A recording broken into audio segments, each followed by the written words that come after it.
दोस्तों नमस्कार। हिंदी दृष्टि के यूट्यूब चैनल पर मैं हुकुम सर आप सभी का स्वागत करता हूं। आज की कहानी है मंत्र। कथाकार मुंशी प्रेमचंद।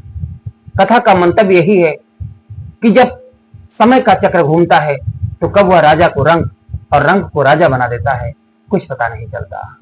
हर बार देने वाला दाता ही होगा ये जरूरी नहीं होता। कभी कभी दाता को भी भिखारी के आगे झोली फैलाकर खड़े होना ही पड़ता है। इसी मूल मंतव्य को अपने अंदर समेटे हुए आज की कहानी है मंत्र। तो आइए शुरू करते हैं आज की कहानी। संध्या का समय था। डॉक्टर चड्ढा गोल्फ खेलने के लिए तैयार हो रहे थे। इतने में दो कहार डोली लेकर आते हुए दिखाई देते हैं। लगभग 65-70 साल का बूढ़ा लाठी के सहारे उसके पीछे पीछे चलता आ रहा था। डोली आकर डॉक्टर चड्ढा की कोठी के सामने रुक जाती है। बूढ़ा चिक के अंदर से झांक कर देखता है तो डॉक्टर चड्ढा अंदर तैयार हो रहे थे। इतनी साफ सुथरी जगह पर पैर रखने की उसकी हिम्मत ना हो रही थी कि कहीं कोई भुड़क ना बैठे। तब तक डॉक्टर चड्ढा ने अंदर से गरज कर कहा, कौन है? बूढ़ा बोला, माई बाप, मैं हूं सरकार। डॉक्टर चड्ढा तब तक बाहर आ गए। डॉक्टर चड्ढा ने कहा, क्या बात है? बूढ़ा उनके पैरों में गिर गया और अपने बेटे की जान की भीख मांगने लगा। बोला, माई बाप, ले देखिए एकमात्र अब यही सहारा बचा है। सब जगह से थक हार कर आपके पास आया हूं। बस मेरे बेटे को एक नजर देख लीजिए। डॉक्टर चड्ढा ने कहा, बाबा जी कल आइए, यह हमारे खेलने का समय हो रहा है। बूढ़े ने कहा, माई बाप, कल तक तो बहुत देर हो जाएगी। बस एक नजर देख लीजिए। मेरे बेटे को अगर आप एक नजर देख लेंगे तो वह ठीक हो जाएगा। डॉक्टर चड्ढा ने कहा, मैं पहले से ही लेट हो चुका हूं। बाबा जी कल आइए, कल। बूढ़ी ने अपनी पगड़ी उतारकर डॉक्टर चड्ढा के पैरों में रख दी। कहा, माई बाप, मेरी जिंदगी, मेरी हर आशा, मेरी हर उम्मीद बस आपसे जुड़ी है। हर कहीं से हार कर आपके पास आया हूं। एक नजर देख लेते मालिक, बस एक नजर देख लेते। 7 लड़कों में ले देकर यही एक लड़का बचा है। अगर ये भी ना रहा तो हमारे जीवन जीने का सहारा छिन जाएगा। हमारे जीवन में अंधेरा हो जाएगा। हम पति पत्नी दोनों रो रो कर मर जाएंगे। बस एक नजर देख लीजिए माई बाप। भगवान के बाद अगर कोई दूसरा है तो बस आपका सहारा है। डॉक्टर चड्ढा ने बूढ़े को झिड़कते हुए कहा, मैंने कहा ना कल आइए, यह हमारे खेलने का समय हो रहा है। और इतना कहकर डॉक्टर चड्ढा गाड़ी में सवार हो लिए। बूढ़ा उनके पीछे पीछे दौड़ने लगा। गाड़ी आगे बढ़ गई और तब तक बूढ़ा उसके पीछे दौड़ता रहा जब तक गाड़ी उसकी आंखों से ओझल ना हो गई। शायद बूढ़े को अभी भी आशा थी कि डॉक्टर चड्ढा वापस आ जाएंगे। वह तो उन लोगों में से था जो दूसरों पर एहसान करना जानते थे, जो दूसरों के घरों में लगी हुई आग को बुझाना चाहते थे, जो दूसरों के दुख कष्टों में शामिल होना चाहते थे। लेकिन ये रईसों का जमाना था जहां पर किसी के दुख दर्द का किसी को इल्म तक नहीं होता। यह वह पहली बार देख रहा था। बूढ़ा हताश हो गया। हताश आंखों से कुछ दिन वही खड़ा रहा। फिर पलट कर उसने कहारों से डोली घर ले चलने के लिए कहा। कहारों ने डोली उठाई और घर की ओर चल दी। घर पहुंचकर उसका 10 साल का हंसता खेलता बालक अपनी जीवन लीला समाप्त कर स्वर्ग सिधार गया। डॉक्टर चड्ढा के यहां से लौटने के बाद बूढ़ा फिर अपने बेटे को कहीं दूसरे डॉक्टर के पास ना ले गया। बेटे की मृत्यु पर मां विलाप करने लगी, लेकिन बूढ़ा अपने हृदय पर पत्थर रखकर शांत एकांत चित बैठा हुआ था। ऐसा लग रहा था मानो उसे सांप सूंघ गया हो। 6 बेटों पर तो वो फूट फूट कर रोया था, लेकिन आज उसकी आंखों में आंसू ना थे। ऐसा लग रहा था जैसे आंखें पथरा सी गई और कहानी का पहला पार्ट यहीं पर समाप्त हो जाता है।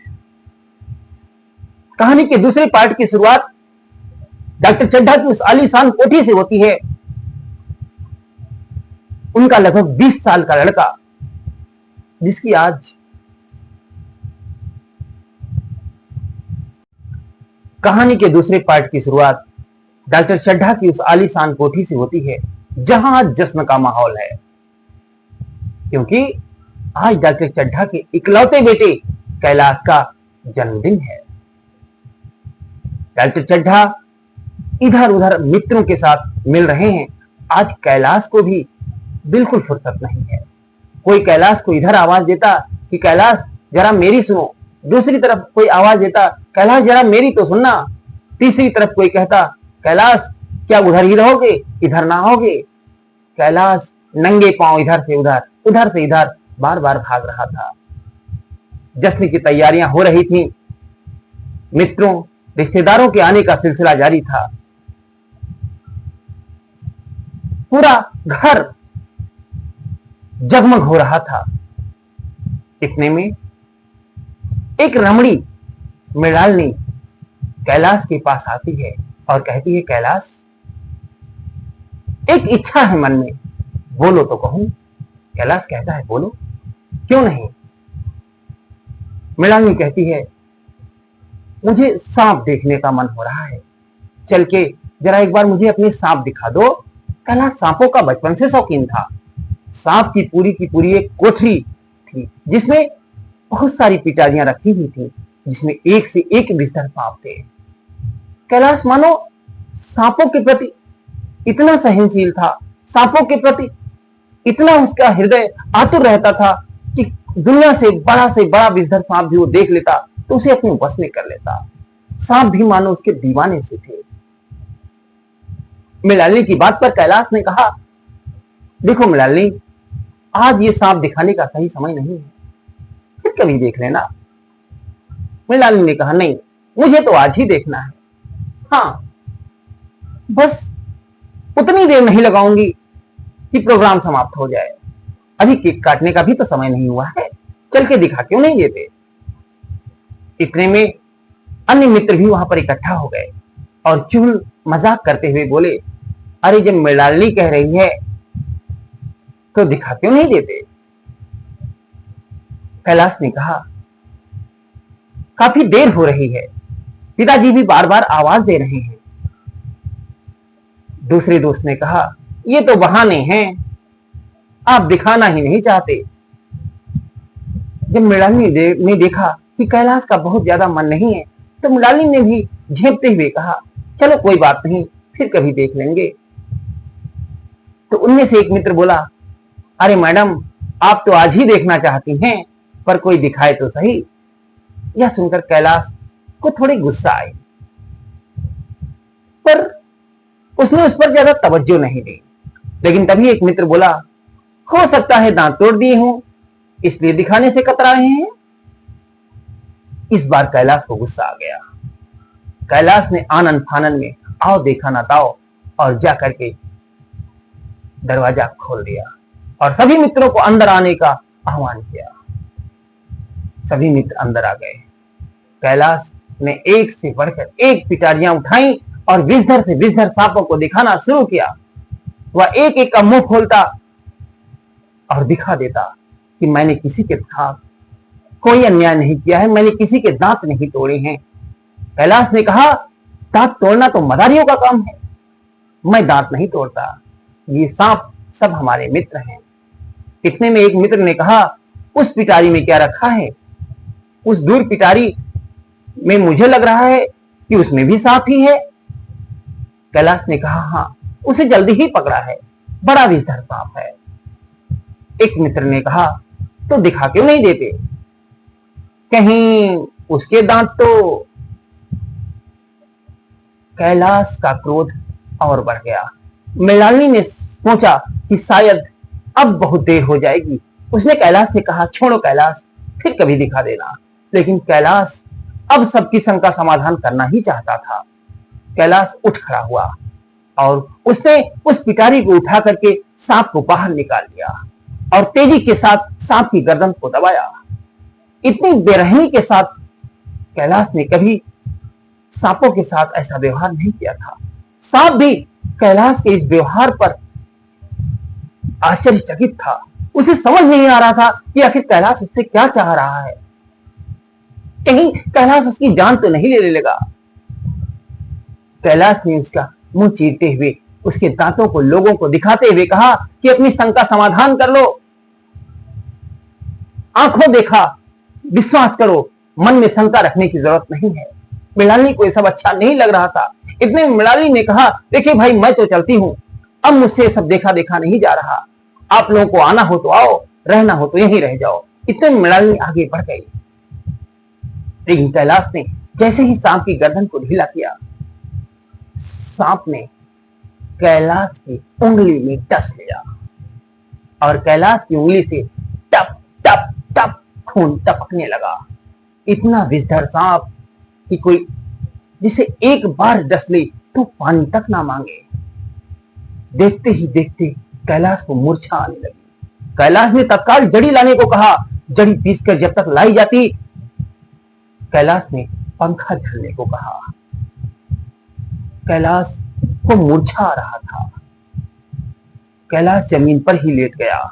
इतने में यह खबर चारों तरफ फैल गई कि कैलाश को सांप ने काट लिया है। डॉक्टर चड्ढा दौड़ते भागते आनंद फानंद में आए और उन्होंने तुरंत नस्तर लगाने की बात कही, लेकिन कैलाश ने रोकते हुए कहा कि जड़ी पीसने के लिए दे दिया है, उससे एकदम ठीक हो जाऊंगा। थोड़ी ही देर बाद कैलाश की आंखें पूर्णतः बंद होने लगी। जब तक जड़ी लगाई जाती, सांप का विष अपना असर कर चुका था। लोगों में हताशा और निराशा बढ़ती चली जा रही थी। डॉक्टर साहब अपने भाग्य को कोस रहे थे कि आखिर मैंने इसकी बात क्यों मान ली। अगर मैं नस्तर लगा देता तो शायद आज ये स्थिति ना होती। वो ये भी सोच सोच कर पछता रहे थे कि मैंने कई बार इससे कहा कि सांपों की दोस्ती अच्छी नहीं, लेकिन इसने मेरी एक बार ना मानी। आज वही इसके मित्र, जिसे ये अपना मित्र कहा करता था, आज वही सांप इसके मित्र नहीं शत्रु बन गए। अरे कोई तो बचा लो मेरे बेटे को, कहीं से वैद्य, हकीम, डॉक्टर ले आओ, कोई मेरे बेटे को बचा ले। मैं उसे अपनी सारी सल्तनत देकर नंगे पांव घर से निकल जाऊंगा। दुनिया भर के वैद्य, हकीम, डॉक्टर लाए गए, लेकिन सब हार गए। इतने में एक व्यक्ति ने कहा कि किसी झाड़ फूक वाले को बुलाया जाए तो हो सकता है मंत्रों के उच्चारण से शायद ये बच जाए।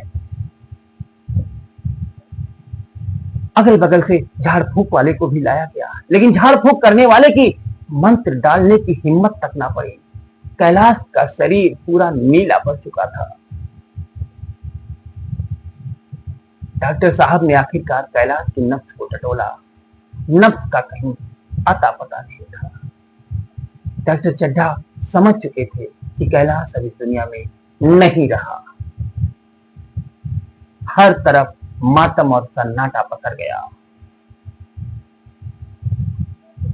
जहां मित्रों का कोलाहल हो रहा था, जहां जश्न की तैयारियां चल रही थी, वो पूरा माहौल आज मातम में छा गया। धीरे धीरे रात बढ़ने लगी और रात बढ़ने के साथ ही रिश्तेदारों के भी घर वापस जाने का सिलसिला शुरू हो गया। इसके साथ ही कहानी का दूसरा पार्ट भी यही समाप्त हो जाता है। कहानी के तीसरे पार्ट में हम देखते हैं कि उधर देहात में, गांव में बूढ़ा और बुढ़िया घर पर बैठे हुए हैं। बूढ़ा बुढ़िया से चिलम में तंबाकू भरने को कहता है। बुढ़िया चिलम में तंबाकू भरती है और आपस की बातचीत चल ही रही थी कि तब तक उस राह से निकलते हुए एक राहगीर ने बूढ़े भगत का किवाड़ खटखटाया। भगत, भगत, सो गए क्या? भगत ने किवाड़ खोला। बोला, नहीं, अभी तो चिलम ही पी रहा था। बोलो, कैसे आना हुआ? राहगीर ने कहा, आपने सुना नहीं? डॉक्टर चड्ढा के बेटी को सांप ने काट लिया है। सुना है बड़े झाड़ फूंक करने वाले आए, सारे वैद्य हकीम आए, लेकिन कोई उसे बचा ना पाया। डॉक्टर चड्ढा ने तो यहां तक कह दिया कि अगर उनके बेटे को कोई बचा ले तो अपनी सारी सल्तनत उसके नाम कर देंगे। चले जाओ, आदमी बन जाओगे। बूढ़े ने कहा, मेरे आगे पीछे कौन भोगने वाला है जो मुझे आदमी बनने की पड़े। ले देके सातवां आखिरी बेटा बचा था, वो भी उसी डॉक्टर चड्ढा के वजह से हाथ से जाता रहा। अब उसका बेटा मरे या जिए मेरी बला से। मुझे खूब याद आता है वो डॉक्टर चड्ढा, मैं उसके यहां अपने बेटे को लेके गया था, उसके पैरों पर गिरकर अपने बेटे की भीख, प्राणों की भीख मांगी थी, लेकिन उस पर मुझे जरा भी तरस नहीं आया था।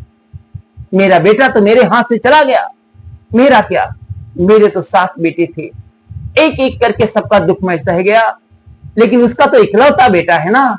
आज पता चलेगा कि बेटे को खोने का दर्द क्या होता है। डॉक्टर चड्ढा बहुत बड़े आदमी है ना, तो उन्हें तो दर्द नहीं होगा। भगवान बड़ा कारसाज है, दूर बैठा सब देख रहा था। समय पलटकर साल भर में ही सामने आ गया। साल भर पहले मैंने अपना बेटा खोया था, आज डॉक्टर चड्ढा ने भी अपना इकलौता बेटा खो दिया। राहगीर ने कहा, तो फिर तुम ना जाओगे? खैर, हमने जो सुना था सो आपसे बता दिया, बाकी आपकी मर्जी। बूढ़े ने कहा, अच्छा किया, अच्छा किया, बहुत अच्छा किया। कम से कम मेरे कलेजे को तो ठंडक पहुंच गई। इतना कहकर राहगीर आगे निकल गया। बुढ़िया ने कहा, इस जाड़े पाले में भला कौन जाएगा? बूढ़े ने कहा, तुम जाड़े पाले की बात करती हो? मैं अगर वहां भी होता तो भी उसकी हाल खबर ना लेता। मैं भूला नहीं हूं अपने बेटे की मौत। बीच में ही बुढ़िया ने टूटते हुए कहा, अच्छा अच्छा ठीक है, अब चुपचाप चिलम पीकर सो जाओ। बूढ़े ने कहा, नहीं, अब तो मैं 2 चिलम पीऊंगा, तंबाकू और लगाओ। बुढ़िया ने चिलम भरी, बूढ़े ने तंबाकू पीना शुरू किया। बुढ़िया लेट गई। तंबाकू पीने के बाद बूढ़ा भी आकर किवाड़ बंद करके लेट गया। लेकिन थोड़ी ही देर बाद बूढ़े का हृदय कश्मशाने लगा, उसके अंदर का वैद्य जागने लगा, उसे अपना फर्ज याद आने लगा। इतने सालों में ये कभी नहीं हुआ था, ये पहला अवसर था जब किसी को सांप ने काटा हो और बूढ़ा भगत नंगे पांव दौड़ता भागता ना चला गया हो। लेकिन आज उसके कदम मानो जम से गए हों। बूढ़ा लेटा रहा, आज उसकी आंखों में नींद ना थी। थोड़ी ही देर बाद जो बदले की आग थी वो शांत होने लगी और कर्तव्य उस पर हावी होने लगा। एक मन कहता कि उसे जाना चाहिए, दूसरा मन कहता कि मैं क्यों जाऊं, उसने मेरे साथ कौन सा अच्छा व्यवहार किया था। बूढ़े भगत के मन में अंतर्द्वंद का जाल बुनने लगा। बूढ़ा भगत चाहकर भी सो नहीं पा रहा था और आखिरकार पहले मन ने दूसरे मन पर विजय पाई और बूढ़ा उठकर बाहर चलने को तत्पर हुआ। बूढ़े ने जैसे ही किवाड़ खोला, बुढ़िया की नींद खुल गई। बुढ़िया ने कहा, कहां जाते हो जी? बूढ़े ने कहा, कुछ नहीं, कहीं नहीं, बस देख रहा था कि अभी कितनी रात है। बुढ़िया ने कहा, क्यों, नींद नहीं आ रही क्या? बूढ़े ने कहा, हाँ, नींद नहीं आ रही थी तभी तो। बुढ़िया ने कहा, नींद कहां से आएगी, मन तो डॉक्टर चड्ढा के यहां लगा हुआ है। बूढ़े ने कहा, नहीं नहीं, ऐसा नहीं है, मुझे डॉक्टर चड्ढा से भला क्या काम। बुढ़िया ने कहा, चुपचाप आके सो जाओ, अभी बहुत रात है। बूढ़ा आकर के फिर से लेट गया, लेकिन बूढ़े की आंखों में नींद ना थी। थोड़ी ही देर बाद बुढ़िया फिर से खर्राटे भरने लगी।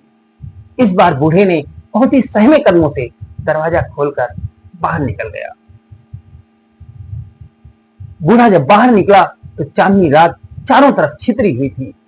इस रोशनी को देखकर बूढ़े का मन अधीर होने लगा कि कहीं सुबह तो नहीं होने वाली है, कहीं उसके पहुंचने से पहले ही डॉक्टर चड्ढा के घर में अंधेर ना हो जाए, कहीं कुछ अनहोनी ना हो जाए। इस डर से वह अपने कदमों की रफ्तार को बढ़ाने लगा। रास्ते में चौकीदार मिलता है, चौकीदार से वह समय पूछता है। चौकीदार जब 2 बजे का समय बताता है, बूढ़ा अपने पूरे जीवन में इतनी तेज कभी नहीं चला था जितनी तेजी से, जितनी फुर्ती से वह आज चल रहा था। वह मानो नवयुवकों की चाल को भी फेल कर रहा था। घंटों का रास्ता बूढ़ा कम मिनटों में पार कर गया, पता तक नहीं चला। आखिरकार डॉक्टर चड्ढा की कोठी भी आ गई। बूढ़े ने पहुंचकर आवाज दी। डॉक्टर चड्ढा बाहर आए। कोई और समय होता तो डॉक्टर चड्ढा सीधे मुंह बात नहीं करते, लेकिन आज बहुत प्रेम पूर्वक बोले बाबा जी कैसे आना हुआ। इससे पहले कि बूढ़ा कुछ बोलता, डॉक्टर चड्ढा ने कहा, देखिए हम पर बहुत बड़ी मुसीबत आ पड़ी है। अभी इधर 10-15 दिन तक तो मैं किसी मरीज को देख नहीं पाऊंगा, हमें क्षमा करिएगा। बूढ़ी ने कहा, कैलाश भैया कहां है? मैं उन्हें देखने आया हूं।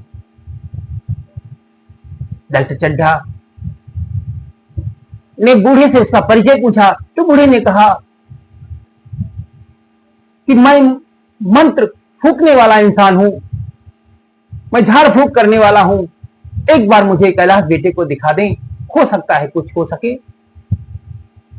डॉक्टर चड्ढा ने कहा, 3-4 घंटे बीत गए, अब तो जो होना था सो हो गया, लेकिन ठीक है, चलिए आप भी एक नजर देख लीजिए।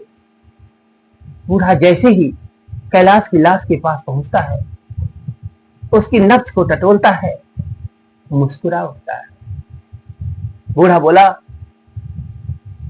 डॉक्टर साहब अभी कुछ देर नहीं हुई है, बस आप कहारों से कहिए वो पानी भरना शुरू करें। ईश्वर ने चाहा तो घंटे भर में कैलाश भैया उठ बैठेंगे। कहारों ने पानी भरना शुरू किया। अब कहारों की संख्या और नौकरों की संख्या भी इस समय बहुत कम थी, तो रिश्तेदारों ने पानी भर कर लाना शुरू कर दिया। मिलानी भी पानी भर भर के ला रही थी। डॉक्टर चड्ढा जिन्होंने कभी अपने हाथ से उठाकर पानी तक नहीं पिया था, आज वो भी पानी ला ला कर कैलाश के ऊपर डाल रहे थे। बूढ़ा बार बार मुस्कुराता हुआ मंत्र पढ़ रहा था और लगातार मंत्र पढ़ता रहा। आखिरकार घंटे भर की मेहनत के बाद, लगातार घंटे भर के उसके मंत्रोच्चारण के बाद, जैसे ही सूर्य देवता ने अपनी लाल लाल किरणें छितराई, कैलाश ने भी अपनी लाल लाल आंखें खोल दी। किसी को यकीन नहीं हो रहा था। डॉक्टर चड्ढा अपनी आंखों पर यकीन नहीं कर पा रहे थे। मृणालिनी भी समझ नहीं पा रही थी कि वो हंसे या रोए। मां तो अपने बेटे से लिपट गई। कैलाश उठ बैठा था। सब कुछ चमत्कृत जैसा हो गया था। लोगों को यकीन नहीं हो रहा था कि कोई मृत व्यक्ति भला कैसे जीवित हो सकता है, लेकिन मंत्र ने, उस बूढ़े भगत के मंत्र ने वो कर दिया था। चारों तरफ ये बात तेजी से फैल गई। लोग खुशियां और जश्न मनाने लगे। डॉक्टर चड्ढा उस बूढ़े भगत का यशोगान करते नहीं थकते थे। उसकी चारों तरफ तारीफ होने लगी और इधर बूढ़ा भगत तेजी से घर की ओर बढ़ा चला जा रहा था। उसे डर था कि कहीं घर पहुंचने में उसे देर ना हो जाए। अगर बुढ़िया जग गई तो उसकी खैर नहीं। बुढ़िया के जगने से पहले ही बूढ़ा घर पहुंच चुका था। इधर डॉक्टर चड्ढा को ढूंढा जाने लगा। डॉक्टर चड्ढा ने बताया कि मैं बूढ़े को ढूंढ रहा था, लेकिन बूढ़ा मुझे कहीं दिखाई नहीं दिया। आसपास के लोगों से पूछा गया तो पता चला कि वो बूढ़ा अभी कुछ देर पहले यहां बैठकर चिलम पी रहा था। किसी ने उसे तंबाकू देने की कोशिश की तो उसने अपनी ही तंबाकू निकाल कर पी ली, लेकिन किसी दूसरे की तंबाकू ना ली। यह सुनकर के डॉक्टर चड्ढा की याददाश्त में कुछ नया अनुभव होता है। डॉक्टर चड्ढा की पत्नी भी बोलती हैं कि मैं तो सोच रही थी उसे कुछ बड़ा इनाम दूंगी, लेकिन वो तो बगैर कुछ लिए ही चला गया। डॉक्टर चड्ढा ने कहा, जब वो आया था तब थोड़ी ज्यादा रात थी तो मैं उसे पहचान नहीं पाया, लेकिन थोड़ी थोड़ी जब सुबह होने लगी थी तो मैं उसे पहचान गया। ये वही बूढ़ा है जो लगभग 1 साल पहले मेरे पास अपने बेटे को लेकर इलाज कराने आया था। मैं उस वक्त खेलने जा रहा था और मैंने इसके बेटे को देखने से मना कर दिया था। ये मेरे चरणों पर अपनी पगड़ी रखकर रोया था, लेकिन मैं उस समय नशे में चूर, मेरे लिए खेलने का महत्व ज्यादा था, इसके बेटे के प्राणों का कम, और मैं आगे बढ़ गया था। आज इस बूढ़े ने आकर मेरे बेटे की जान बचा ली है और मुझे मेरी नजरों में ही बहुत छोटा कर दिया है। शायद मेरा ईश्वर मुझे कभी माफ ना करे, लेकिन मैं इस बूढ़े को ढूंढूंगा, इसके चरणों में गिरकर अपने गलती की माफी मांगूंगा, अपने कर्मों का प्रायश्चित करूंगा। हो सकता है ये मुझे माफ कर दे। अगर इसने मुझे माफ कर दिया तो मेरे दिल पर रखा हुआ यह पत्थर, मेरे दिल पर रखा हुआ यह बोझ उतर सकेगा, मैं भी जी सकूंगा।